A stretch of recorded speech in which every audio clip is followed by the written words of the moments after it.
In the beginning, there was one creator of all that is, was, and ever shall be. This creator goes by many names to connect to humanity in many cultures, such as God, Jehovah, Christ, Allah, Elohim, Yahweh, Buddha, Brahma, Krishna, Lao Tzu, Supreme Being, I Am, and many more. So in this story, we will call the creator of all there is, was, and ever shall be God. And we will give God great honor, praise, and gratitude, and recognize God as the source of infinity and the giver of souls. So in the beginning, God the Creator was constantly integrating and renewing its potential and opportunities and building the concept of infinity, so its creation would go on forever. As the Creator was resting in the triple dark blackness of a Milky Way galaxy somewhere in the universe of universes, God the Creator was a mind of spirit, and in his mind was a thought. God wondered and wanted to know more about itself, the nature of its being. One of the first things that God thought of was I am, and who I should be. Thinking of who am I led it to want to discover and create something called its ethics, its morality, values, principles, laws of conduct, laws of thought. How should I feel about myself? To do this, God created a mirror, a reflection of itself. And in this reflection of itself, God wanted to energize, expand, and develop its potential. What God did was create a light from a frequency from within itself. Some stories like to say, God said, "Let there be light." Other stories somehow introduce the light out of the consciousness of God's mind. Frequencies are behind the science of God's manifestations. Frequency, of course, is responsible for light, which is responsible for the principles and platform of reality and for all types of manifestations of energy based upon the science and the capabilities of light. So in this light mirror of opportunity, God decided to make choices. It had to choose things about itself to discover itself. God had to create experience for itself that it could get the return of the energy and essence, get the data and information for its own journey. Within every choice and potential, God created another choice, which created another choice, which created another choice, and God wanted to live out all these opportunities and potentials like the roots of a tree expanding to take in the nutrients of a forest or a vine in a vineyard. In each choice, God gave a soul because the soul is a container of frequencies, light, and emotional energy used to record and create experience. The science of a soul is a creative experiential device that is used to capture all of the emotional and physical choices of a consciousness and to compress that energy into karma. Choice is the free will given to you by the Creator. It is the product of your personality and potential. Choice is the substance that creates karma. Karma produces reality in the saying, "You reap what you sow." Karma is the cleansing energy of the soul, preparing the soul's return back to the Creator from which it came. And through the science of soul, frequency, light, emotion, karma, and other spiritual energy, we are all connected to God's great one soul, feeding it energy, light, and experiential information. Choice is the substance that creates karma. Karma produces reality in the saying, "You reap what you sow." Karma is the cleansing energy of the soul, preparing the soul's return back to the Creator from which it came. And through the science of soul, frequency, light, emotion, karma, and other spiritual energy, we are all connected to God's great one soul, feeding it energy, light, and experiential information. We are part of God's creative consciousness of its mind. Each one of us is a choice that God made. So what were we doing before we got the soul? We were part of the one soul of the Creator. We were part of the consciousness of God.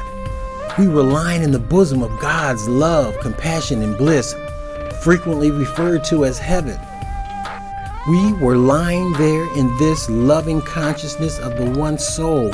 There was no other thought. There was nothing else to think about. We were so complete.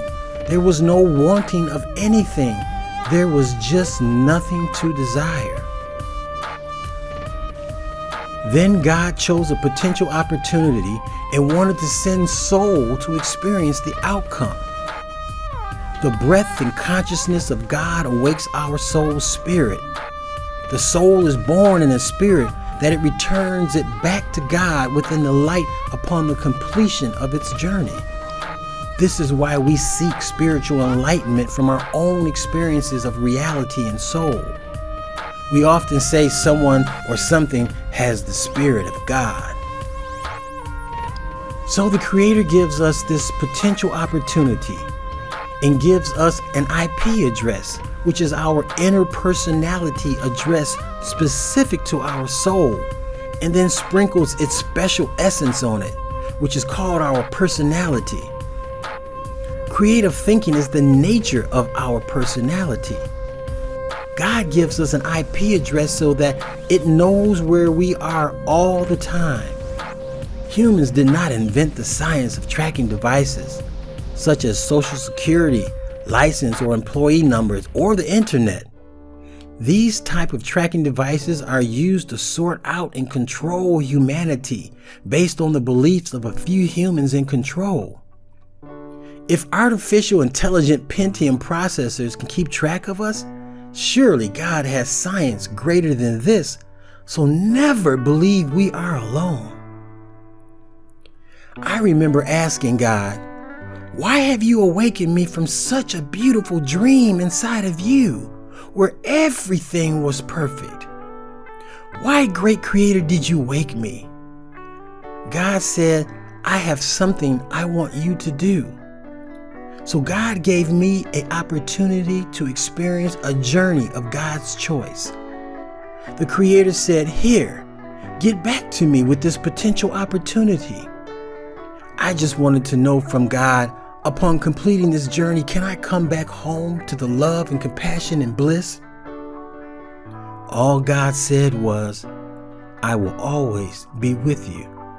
And just like that, God sent me, you, and others on our way with a soul full of potential opportunity, energized by the will of our choices.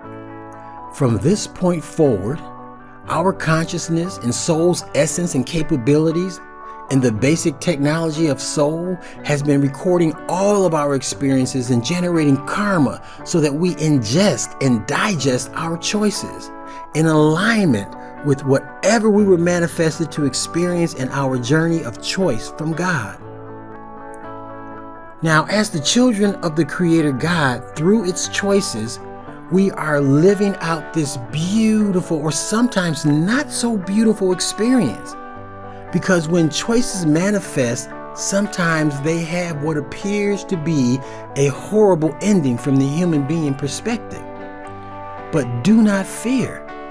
Our minds are just simply always trying to emulate the Creator's love through our conscious thinking and dreams. The human body is an emotional transformer. It has a transmitter.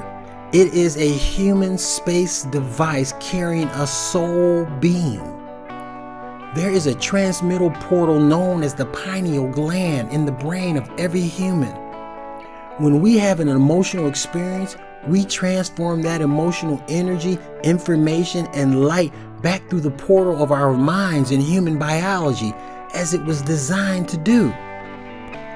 Unfortunately, there are those invested in shutting down our pineal gland transmissions and receptions to our true soul selves and to the Creator by putting fluoride and other chemicals in our air, water, food, and on the planet.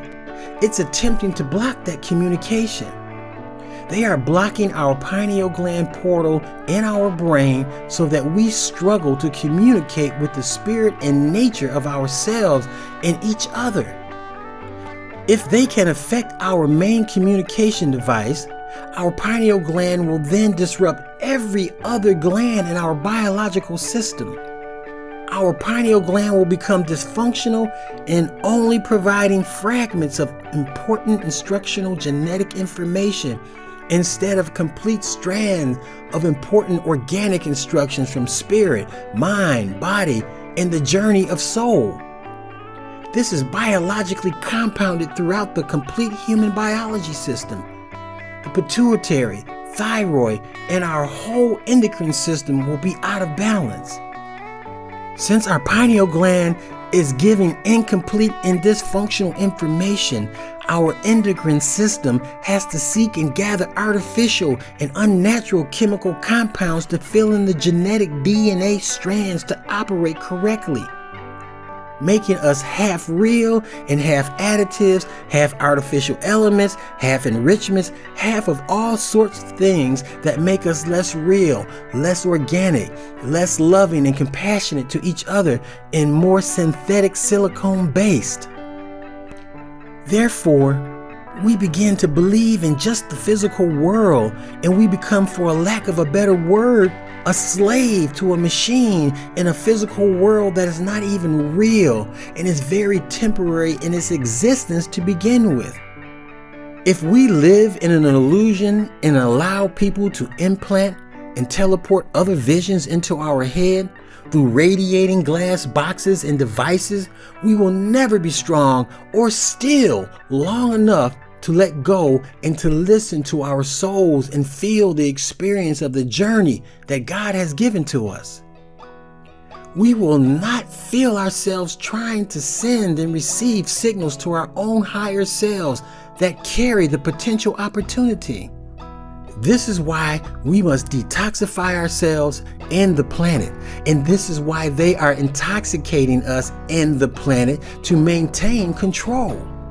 Some scientists are playing with small elements and silicone particles, calling it artificial intelligence. They are playing with the particles of God, trying to pretend their science is greater than God's, and just trying to make other people believe it while they keep the secrets.